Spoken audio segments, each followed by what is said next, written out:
Hello students, in today's class we will again discuss some of the important properties of material. The first property we will discuss today is the object that may float or sink in water. If you put some object into the water, you will see some objects are totally floating and some objects are sinking. As in the picture here, you can see there are some objects which are floating on the surface of the water and some objects which are sinking down. Generally, the lighter objects are floating on the water and the objects which are heavier, they sink down. The examples of some floating objects are plastic, oil, ice, wood, and some of the examples of sinking objects are rock, sand, pencil, paperclip, etc. Now we are going to the next property of the matter, which is the transparency. Now what is transparency? It is the condition of being transparent is called transparency. That means being transparent means through the substance how much clearly we can see. So depending on that, generally there are three types of matter we can see. One is the transparent, another one is the translucent, and another one is the opaque. So we are coming to the transparent object.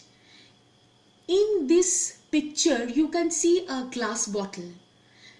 Even at your home also, if you take a glass bottle, you can see through the glass bottle whatever the substance is on the other side clearly. So those substances or materials through which things can be seen are called transparent material. Very transparent means see-through. So what are the examples? These are glass, water, air, some plastics are examples of transparent material.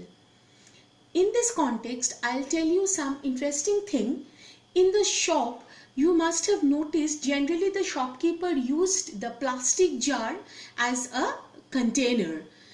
That means you will not be able to see the shopkeeper keeping the biscuits and the lozenges and the chocolates in a tin or in something which you cannot see from outside.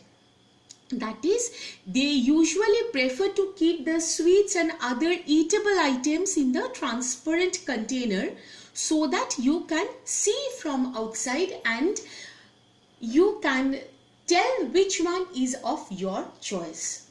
Okay.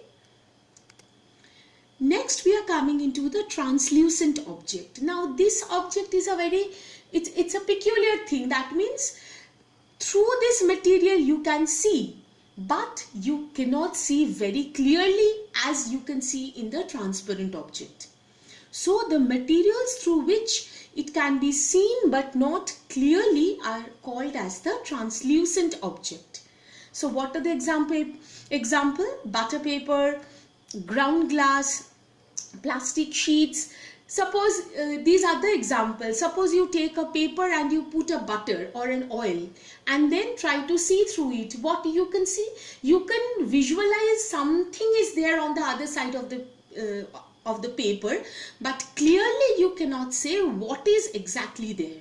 So these type of substances are called translucent object. And the third category we are coming, that is the opaque object. To be in short, we can say through which we cannot see anything. You can see the duster, you can see the pencil box which is made up of any metal, or there are some materials through which we cannot see through. That means the light does not pass through them. These are called the opaque objects. For example, wood, cardboard, metal, etc.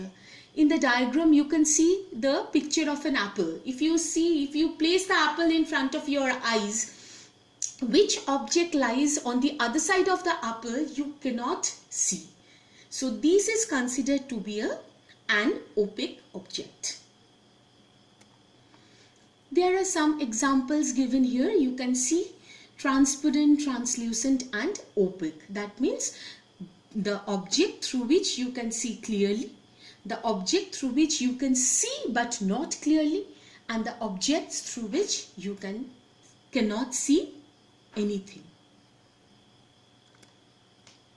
So at the end of the chapter, we need to summarize what we have learned. Why do we need to group the materials? We often group materials for our convenience. At home, we usually store things in such a manner that similar objects are placed together. Such an arrangements help us to locate them easily.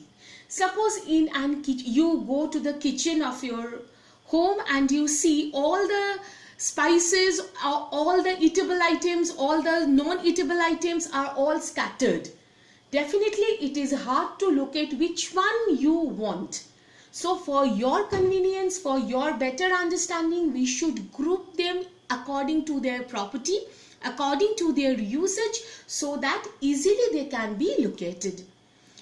Dividing materials in groups makes it convenient to study their properties and also observe any patterns in these properties. That means whether how the properties are, how the substances are.